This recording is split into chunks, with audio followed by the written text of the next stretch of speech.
A equal to Q minus R. তাহলে বাকি কি পোর্শন পড়ে থাকলো এ ইউনিয়ন বি সেটটা হতে, মাঝের ইন্টারসেকশন পোর্শনটা। এবার যদি আমরা এই তিনটে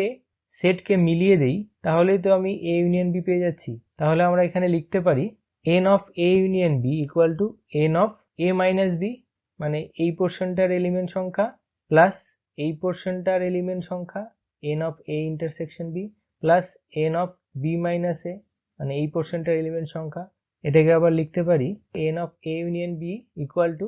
এন অফ এ মাইনাস বির ভ্যালু বসালাম, n of A intersection B R ধরেছিলাম, আর n of B minus A Q minus R বের করেছিলাম এখান থেকে, plus R minus R cancel out হয়ে গেল, থাকলো পরে P plus Q minus R. P Q R এর জায়গায় মান বসিয়ে দেবো, or n of A union B equal to P এর জায়গায় এন অফ এ হয়ে গেল, কিউ এর জায়গায় এন অফ বি হয়ে গেল, আর এর জায়গায় n of A intersection B হয়ে